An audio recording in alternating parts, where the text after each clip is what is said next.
sebagainya. Guru kami Syekh Muhammad Shalih Utsaimin berkata, sifat tenang yakni tidak tergopoh-gapah dalam semua urusan, kerana berapa ramai manusia yang binasa dan tersilap langkah dengan sebab gopoh-gapah dalam urusan hidup mereka, sama ada memindahkan berita, menghukum apa yang dengar atau lainnya. Penulis kita kata guru dia Syekh Shalih Utsaimin memang dia sempat. Dan Syekh Shalih Utsaimin dia ada karang satu kitab Syarah Riyadhus Shalihin. Daripada Syarah Riyadhus Shalihin lah penulis kita memetik pandangan ini tentang maksud hadis. Sebab hadis ni ada dalam kitab Riyadhus Shalihin. Jadi bila penulis kita itu Al-Fadhil Dr. Zulkifli Muhammad Al-Bakri berkata guru kami Tuan Almarhum Syekh Shalih Utsaimin. Syekh Shalih Utsaimin ni sudah di Mekah atau dikatakan di tanah Hijaz, dia di antara ulama nombor 2 alim selepas Aziz bin Baz. Dan dia menjadi suatu rujukan besar bagi kumpulan Salafiyah. Golongan Salafiyah memang Utsaimin dia rujukan besar selepas Ibnu Baz. Dan yang ketiga ialah Albani, yang keempat ialah Saleh Fauzan, yang kelima Abdullah Jabari. Ini ulama-ulama Ittijah Salafiyah yang fatwa-fatwa mereka, kalau orang yang cenderung pada Salafiyah maka mereka pegang pada fatwa-fatwa ini. Tapi kita punya boleh tidaklah dikatakan cenderung ke arah Salafiyah secara ta'assub, tidak. Tapi bila memetik semua kata-kata guru dia, kan nampak ada poin di sini. Poinnya ialah bila kita bersikap tenang, bahawa dalam semua urusan kalau kita bersifat tenang, kita tidak akan tersilap langkah. Sama ada kita ada kuasa atau kita tak ada kuasa. Para alim ulama juga diajar begitu dalam beri fatwa. Bahkan kalau kita buka lembaran sirah Nabi SAW, cukup indah. Bagaimana Nabi ajar kita nak buat ibadat bersifat tenang dan gopoh-gapah. Hatta Nabi menyuruh kita melangsaikan dulu urusan-urusan yang mungkin mengganggu kebaikan urusan akhirat. Nabi suruh berak dulu, kencing dulu, makan dulu, tidur dulu sebelum kita melakukan ibadat. Kenapa kita tidak dianjurkan tergopoh-gapah buat ibadat? Sebab ibadat ni kita tak akan dapat ruh dia kalau kita buatkan dalam gopoh-gapah. Ibadat haji sebenarnya bukan banyak duit, gerak mampu pergi, jangan. Belum. Kita lihat Nabi SAW, Nabi buat haji tahun berapa? Nabi melakukan ibadat haji tahun 10 Hijriah. Ibadat haji diwajibkan tahun berapa? Kebanyakan ulama cenderung menyatakan ibadat haji sebagaimana disebut dalam kitab Zadul Ma'ad, ibadat haji wajib pada tahun ke-6 Hijriah. Nabi SAW mengambil masa 4 tahun. Bukan wajib Nabi pergi terus. Sebab bila kita nak buat haji benda besar ni pun kita kena mesti ta'ani, tenang. Jangan kelang kabut benda tu. Belajar betul-betul tu. Tapi jangan tenang tak buat apa-apa, daftar pun tak, belajar pun tak, itu tak boleh tenang. Itu memang tak nak pergi. Maksudnya ialah kita dah buat benda yang patut buat, daftar. Okey dah.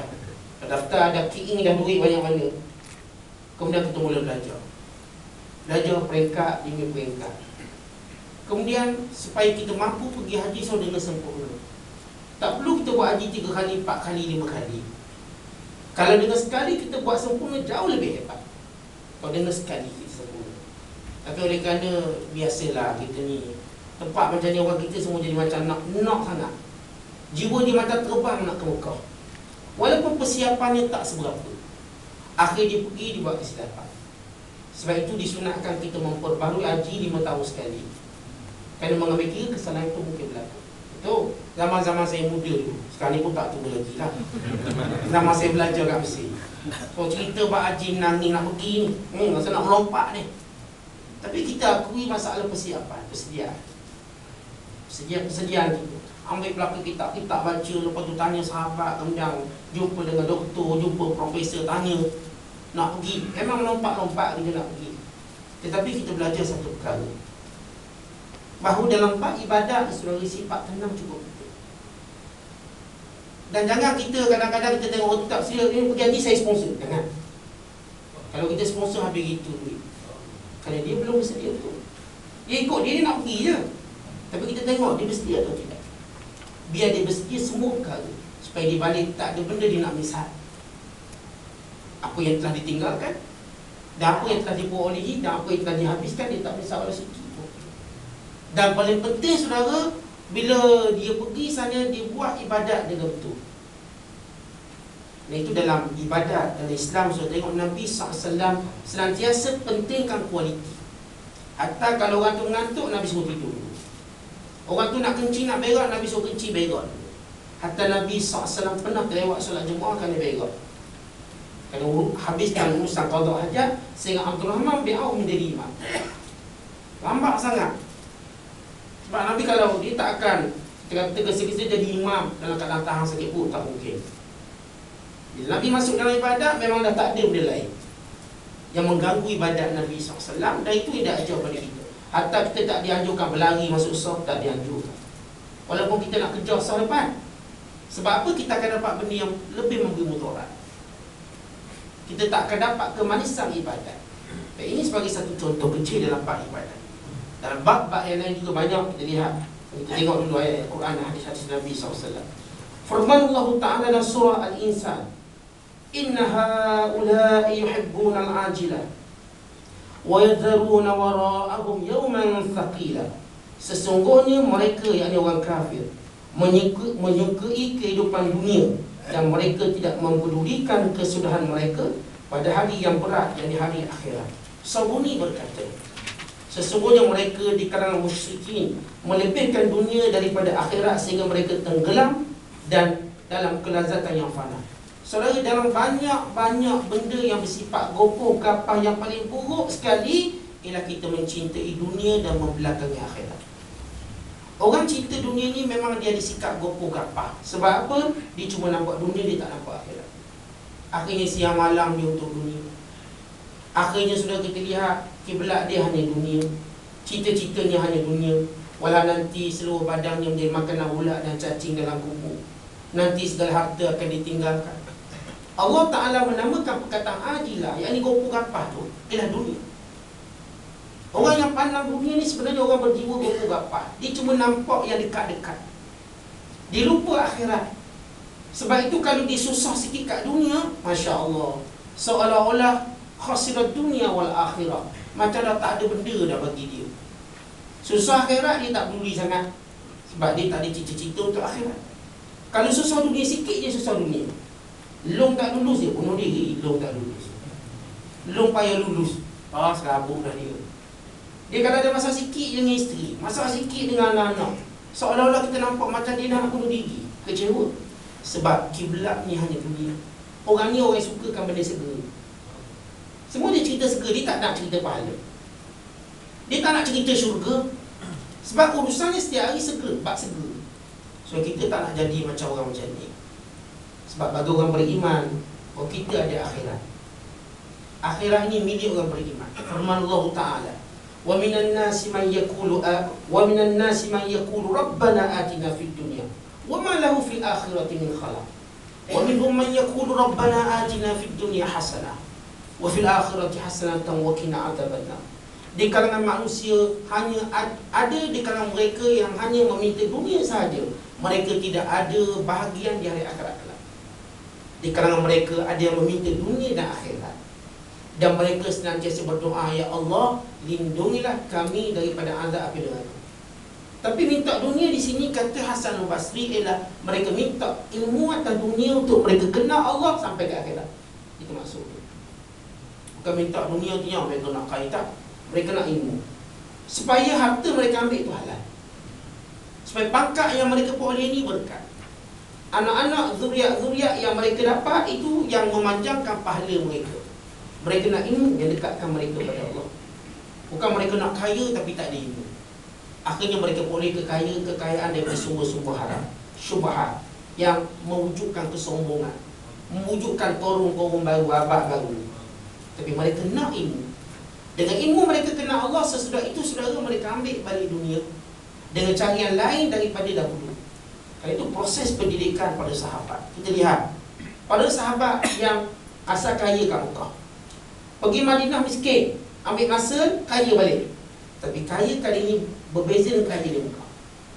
Masa kaya kat Mekah tu tanpa ilmu dan tanpa agama. Tetapi kaya di Madinah dengan ilmu, dengan agama. Sebab itu kaya Abdul Rahman lain dah masa berada di Madinah. Kaya Sa'ad bin Abi Waqqas lain dah. Masa kat Mekah lain. Sebab tidak ada istilah kita katakan sumber-sumber haram, melainkan bila diceritakan menipu.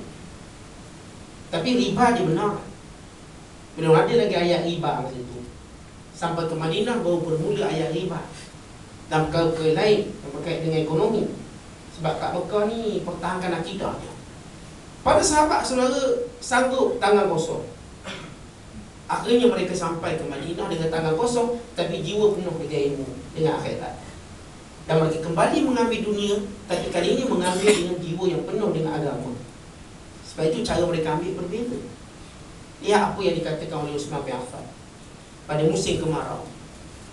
Bila menyaksikan umat Islam di Madinah sukar, susah, payah, akan datang kafilah Uthman bin Affan dan ramai peraih-peraih pemborong-pemborong nak beli dengan harga berlipat kali ganda sebab sumber tak banyak. Uthman kata, aku dah jual kepada yang membeli lebih banyak gandaan daripada kamu. Aku dah sedekahkan pada Allah untuk sekalian fuqara Madinah. Kan beza. Jiwanya berbeza. Tidak lagi berfikir tentang dirinya, tetapi dia melihat kekayaan untuk umat. Bukan dia melihat kekayaan bagi menguatkan agama. Orang inilah jiwanya cinta pada akhirat. Tetapi selagi mana kita cinta dunia sampai gada akhirat, gada semayang bang kita, gada ilmu kita, gada pendekatan kita dengan Allah, maka Allah namakan mereka ini inna haula yuhibbunal ajilah wa yadharuna wara'ahum yawman thaqila. Orang ni tergopoh-gapah nak benda yang segera, dia lupa hari yang berat akhirat kelak. Berat akhirat. So, jangan cerita akhirat berat ni, mati pun berat. Kata Senaji bin Abi Talib, kalau aku ditetak dengan 300 kali tetakkan pedang, jauh lebih ringan daripada kesakitan mati. Ada orang tetak aku 300 kali ni, sakit, aku rasa boleh tahan lagi berbanding mati sendiri. Sebab itu disebut oleh Imam Al-Auza'i rahimahullah, oh sakit mati ni saudara, sampai hari kebangkitan orang rasa lagi sakit mati. Ini kita bila menempuh kematian, cuma sakit orang mati bagi orang iman lain lah. Tapi sakit dia tak sakit. Bahawa rasa sakit mati tu saudara, terus dirasai sampai dibangkitkan daripada kubur. Kali itu Ibn Abbas radhiyallahu ta'ala anhu, dia pernah doa pada Allah, ya Allah, berilah aku bermimpi bertemu Umar Khattab. Bila Umar Khattab mati, dia berdoa pada Allah, dia nak jumpa Umar Khattab dalam mimpi. Sesudah setahun saudara, Ibn Abbas pun mimpi jumpa Umar Khattab. Lalu dia kata, ya Amirul Mu'minin, madza fa'ala Allahu bika? Wahai Amirul Mu'minin, macam mana? Tuhan dah beri apa kat Tuhan? Wahai Ibn Abbas, sakit mati tak habis lagi ni. Dah setahun, sakit mati tak habis lagi ni. Rasa. So belum cerita hayat akhirat, berat lagi. Sebab itu jangan kita bersifat gopoh-gapah nak dunia sampai tinggal akhirat. Dan kalau kita lihat saudara, sunnah Nabi SAW, apa yang Allah perintah pada kita ni untuk akhirat tak banyak. Dalam 24 jam kita ni hidup atas dunia, Tuhan minta berapa jam untuk kita beribadat bagi kita, bukan bagi Tuhan, untuk kita. Semai zuhur campur 5 waktu, sunat lebih kurang saudara, adalah 5 jam. Lama tu 5 jam. Adalah 5 jam, habis lagi 19 jam. 19 jam tu pulang pada Tuhan-Tuhan. Nak tidur, nak makan, nak sembah. Ini 5 jam yang Tuhan wajibkan kita untuk jaga solat fardu kita, campur kita menuntut ilmu untuk kenal akhirat. Bukan kadang-kadang tuntutan ataupun kewajipan menuntut ilmu bukan makna tuntut daripada subuh sampai subuh esok. Tidak. Kita tengok sunnah Nabi SAW. Kadang-kadang Nabi mengadakan kelas selepas isyak sekejap, kadang-kadang lepas zuhur, kadang-kadang maghrib dengan isyak. Nabi SAW tak adakan kelas daripada subuh ni sampai subuh esok. Artinya, kalau kita konsisten ambil dalam 1 minggu ataupun dalam 1 hari, 1 jam dia menuntut ilmu, biar maghrib isyak kita free untuk menuntut ilmu. Masjid-masjid ikhtiar lah, biar maghrib isyak adalah majlis ilmu. Buatlah macam mana pun. Ustaz kita ramai, tapi yang nak meminang tu tak ada. Nak meminang ajak, utamanya kita tahu bila masjid ajak dan sebagainya, ustaz-ustaz ni semangat sikit walau tak ada tauliah. Kalau tak ajak nak pergi tu baik juga, nak ulur macam tu. Tapi bila kita masjid-masjid cari ustaz-ustaz, dia ramai. Saya jumpa ramai ustaz-ustaz tak ada kuliah. Tapi Syekh tak boleh kuliah boleh. Kalau orang tak panggil, kita nak kuliah kan.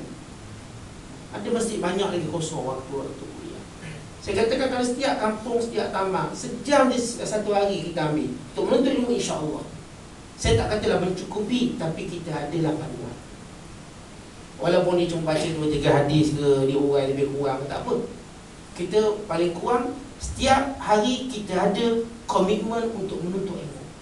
So yang penting komitmen itu. Sebab bila ada benih tu, insya-Allah nanti datang ruang-ruang, peluang-peluang lain, kesempatan lain, pasti kita akan dapat lebih banyak. Muqaddimah kat situ. Bahkan kalau kita lihat kaji kisah para alim ulama, muqaddimah mereka menuntut ilmu bermula daripada ulama-ulama kampung. Belajar, akhir datang cinta ilmu.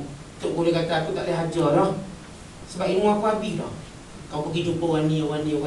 Ini berlaku pada Imam Bukhari rahimahullah. Imam Bukhari belajar, betul-betul belajar, dia ke sana, dia ke sini. Akhirnya Tok Guru nampak dia ni semangat sikit. Tok Guru kata, wahai Bukhari, ilmu yang aku ada dah habis dah. Tapi kamu keluarlah daripada Bukhara, kamu pergilah ke Hijaz, pergilah ke Syam. Di sana ramai ulama-ulama besar. Lihat, dia bermula benih orang kampung dia. Akhirnya bila ada peluang nanti, ruang nanti, insya-Allah kalau Allah panjangkan umur, pasti ada masa lebih panjang untuk kita menuntut ilmu. Dah bencik, dah kayu, dah boleh goyang kaki, di ruang-ruang lebih panjang untuk menuntut ilmu. Maka ini merupakan satu, kita katakan, kurniaan Allah, berkat sebab kita dari awal ada komitmen. Yang penting komitmen tu dia ada dulu. Walaupun kita tak ke peringkat mengaji kitab berjam-jam, tak sampai lagi peringkat tu, tetapi kita dah letak cinta kita pada ilmu, insya-Allah ta'ala lama kelamaan peluang datang belajar tu, atau peluang dapat ilmu, bahkan peluang bertemu para alim ulama yang besar-besar. Lihat Malaysia ni tua semua. Semua ulama besar dunia turun kat Malaysia, bukan turun kat bumi Johor. Semua penceramah daripada Kuala Lumpur, daripada Perlis, daripada Sabah, turun Melaka kat Johor ni. Cuma kita nak ke tak nak. Daripada Yaman ada turun, daripada Mesir ada turun. Nanti kita lihat berkat daripada ada setengah-setengah yang ada komitmen ilmu. Akhirnya ulama-ulama satu dunia jatuh datang ke sini. Datang dekat BBU, datang dekat Pasir Gudang, datang dekat Kulai, datang dekat Kota Tinggi. Lihat, keberkatan ini datang dari mana sebenarnya? Daripada jiwa-jiwa yang ada sedikit komitmen tu. Tidak mustahil generasi anak-anak kita akan menjadi golongan pencinta ilmu yang lebih hebat dari kita. Akhirnya kita boleh melahirkan di kampung kita, taman kita, ulama-ulama yang sebagai dengan ulama-ulama dunia yang lain. Ini keberkatan, kebaikan dalam kita mengejar akhirat. Firman Allah Ta'ala surah Qiyamah, kalla bal tuhibbuna al-ajilah wa tadharuna al-akhirah. Sekali-kali jangan demikian. Sebenarnya kamu, hai manusia, mencintai kehidupan dunia dan meninggalkan kehidupan akhirat. Sabuni berkata dalam tafsir beliau, Safatul Tafasir, awaslah hai kaum musyrikin, bukanlah perkara sebagaimana kamu sangka bahawa di sana tiada hari kebangkitan, penghisaban dan balasan. Bahkan kamu merupakan kaum amat suka pada dunia yang fana ini, sedangkan kamu meninggalkan akhirat yang abadi. Yang demikian kamu tidak fikir untuk beramal bagi akhirat, sedangkan ia jauh lebih baik dan kekal. Saudara, walaupun Sabuni kata musyrikin, musyrikin ni makna orang yang syirik kat Mekah, tetapi para ulama sepakat bahawa ayat-ayat Al-Quran, walau mukaddimah dia kena pada orang Mekah, mukaddimah dia tegur orang munafik. Sebenarnya ayat Al-Quran, al-ibratu bi umumil lafzi la bi khususis sabab. Iktibar, pengajaran dan panduan dalam Quran ini kita peroleh daripada lafaz yang umum. Semua orang boleh ambil iktibar, walaupun sebab turunnya hanya pada pengkhususan pada golongan tertentu. Artinya bila Allah Ta'ala kata wahai musyrikin, maknanya orang yang hidup cuma nak kejar dunia, fana dengan dunia, orang ni ikut perangai orang kafir. Kita orang Islam dilarang ikut perangai orang kafir. Sehingga Nabi SAW menyatakan, man tashabbaha biqaumin fahuwa minhum. Siapa yang menyerupai kaum, yang kaum kafir, kamu seperti mereka. Bahkan Tuhan kata, wala tarkanu ilal ladzina zalamu fatamassakumun nar.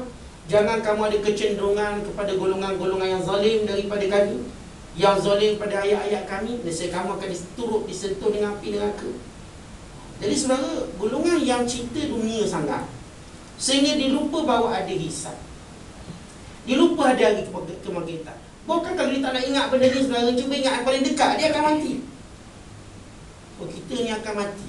Tapi Tapi ada orang dia tak rasa kegerunan mati, dia boleh main-main je. Hanya gelerang dia, nanti gelerang aku pula. Dengan makna selorong. Bahkan dia tengok kematian dia ketawa. Yang saya pernah ingatkan saudara bahawa ulama salah dulu saudara. Kalau sekiranya dia nampak ada orang ketawa ketika membelah kematian, dia akan halau dan akan tengking. Ni orang ni memang betul tak ada akal. Tapi hari ni sudah musibah besar umat Islam. Kalau saudara hantar mayat ke kawasan perkuburan, dia ketawa daripada surau tadi tak habis lagi, sampai ke pagar kubur, sampai ke tepi dia lah duk tahu. So orang ni ada akal ke tak ada akal? Dia tidak melihatkan kematian itu sebagai iktibar. Bukankah Nabi SAW menyatakan kafa bil mauti wa'idha, cukup kematian itu pengajaran pada kamu. Kita berakhirat mungkin tak nampak lagi. Ni mati ni kita nampak saudara. Orang yang dulu kuat, orang yang dulu gagah, orang dulu samsing, orang dulu banyak pengikut, banyak pengaruh, tiba-tiba mati. Apa yang dia boleh buat? Apa yang orang sekeliling dia boleh buat? Maka bila kita ingat hari-hari seperti ini, saudara-saudara semua, maka hilang ego kita, datang cinta kita pada akhirat. Buatkan lembut hati kita. So, ingat mati, lembut hati. Lembut hati untuk apa? Bukan lembut hati untuk kita jadi lemah atau sebagainya, tidak. Lembut hati untuk akhirat. Ini baru terlembut hati. Bila kita nak dapat lembut hati yang sebenar, ingat kematian, tengok kematian, iringi kematian. Hatta kalau kita lihat Umar Khattab, dia cincin dia. Demikian juga Umar bin Abdul Aziz. Demikian juga kebanyakan para sahabat, di cincin dia tulis apa? Al-mautu haq, mati itu betul. Apa maksud mati itu betul? Al-mautu haq. Kadang-kadang kita rasa macam mati itu tak betul. Maksud saya ialah kita senantiasa rasa macam hero. Saya tak mati, orang tu mati, orang ni mati. Kita tak rasa kita akan kena benda itu. Ya, kita mungkin kalau secara bercakap atau secara kita katakan faktanya betul kita mati, tapi kita tak rasa. Bila tak rasa saudara, yang ni yang menyatakan, yang menganggap kita merasakan mati itu tidak pasti. Walau mati itu cukup pasti. Sehingga dalam talqin pun disebut al-mautu haq, mati itu betul. Mati perkara yang benar, yang kita tak boleh nafikan. Cuma giliran kita belum sampai. Bila sampai giliran kita saudara, la haula wala quwwata illa billah. Masa tu kalau kita boleh bangun cerita ke orang, kalau kita boleh bangun. Tapi Allah Ta'ala tutup benda ni sebab ni benda gaib. Yang mati dah selesai urusan kamu, tak perlu kamu ngadu siapa-siapa. Hatta orang yang mati baik pun nak hidup balik, nak cerita ke kawan-kawan supaya dapat buat benda macam ni, mati macam kami yang mati syahid pun Tuhan tak izinkan. Sementara orang mati jahat. Dan itu saudara, kalau kita jadikan mati iktibar, insya-Allah Ta'ala kita selamat. Kalau kita mampu ingat mati selalu, insya-Allah jiwa lembut. Insya-Allah saudara, segala musibah dunia jadi kecil. Bahkan kita melihat musibah akhirat lebih besar. Kat dunia kalau kita kena kencing manis, sampai masa habis lah kencing manis pun. Kat dunia kita kena jantung, sampai masa habis lah jantung pun. So akhirat ni tak habis. Cinta akhirat, orang yang sakit jantung bukan sakit jantung sebab makan, sebab seksa. Cerita kat akhirat seorang yang sakit-sakit macam-macam, bukan disebabkan makanan, tapi kerana seksaan. Kat dunia ni ataupun di atas dunia ini, segala kesakitan akan berhenti. Kalau tak berhenti dengan mati, berhenti dengan pengsan. Pengsan dah tak ada sakit. Tapi di sana tak ada pengsan, tak ada mati. Mati sudah disembelih oleh Allah. Sehingga Allah Ta'ala menempelak ahli neraka, menyatakan kepada ahli neraka, wahai ahli neraka, rasakan hari ini la mauta fikum, tak ada kematian untuk kamu. Rasalah sampai bila-bila. Sebab itu saudara, hidup atas dunia 30-40 tahun je, 5-60 tahun je. Jangan kita lupa akhirat. Jangan kita menjadi sebagaimana Allah Ta'ala sebut dalam Quran, ya'lamuna zahiran minal hayati dunya wa hum 'anil akhirati ghafilun. Bab dunia tahu belaka, bab akhirat lalai. Akhirnya mereka ini, kata Allah Ta'ala, jadi penghuni neraka disebabkan perbuatan mereka.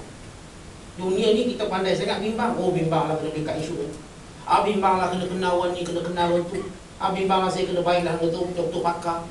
Senang sakit-sakit kita tanya dia. So dunia pandai pula betul. Tapi akhirat bagaimana? Kita ada sekali persiapan dunia bila ada kebimbangan. Sedangkan saudara, kebimbangan itu Kalau kita nak banding dengan akhirat, apa penyelesaian kita? Kita banyak beli insurans untuk kebimbangan dunia, tapi insurans yang kita beli bukan dapat ke kita. So beli insurans kereta, insurans motor, kau dapat tak? Saudara-saudara mati, orang lain dapat. Itu yang duk bayar, orang lain dapat. Bukan marah beli insurans ni, tak. Nak ambil satu iktibar bahawa kita duk melabur banyak ni, kita tak dapat. Orang yang kita tinggalkan dapat, kita dapat apa? Kita baca, mudah-mudahan Ustaz, banyak kurang pun isteri saya senang bila saya mati. Habis awak senang tak senang? Awak jangan fikir isteri dia senang, kita ni. Sebab kita akan sampai satu peringkat, kita tak akan fikir orang lain melainkan diri kita.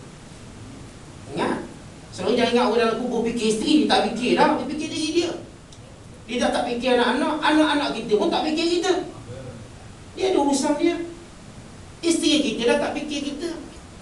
Kalau pun dia fikir kita, masa dengar takbir raya tu, kalau takbir raya tu menjadi,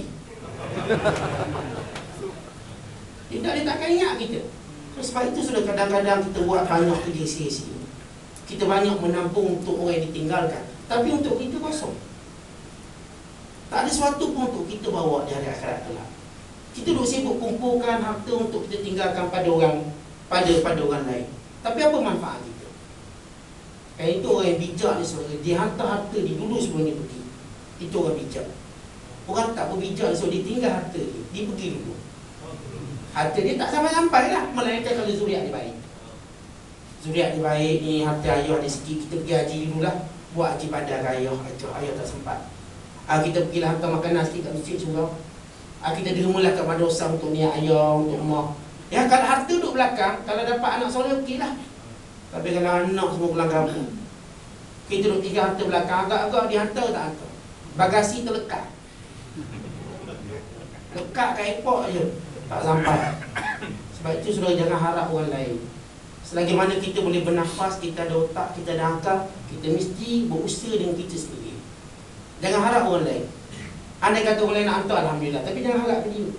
Tak apa Ustaz, saya punya ahli Korea, semua kalau orang mati tahlil perdana. Mati je tahlil perdana. Saudara dia tahlil perdana berapa kali setahun? Berapa kali setahun? Itu pun kalau dia ingat nama kita, kalau tak ingat ramai yang sangat mati kampung.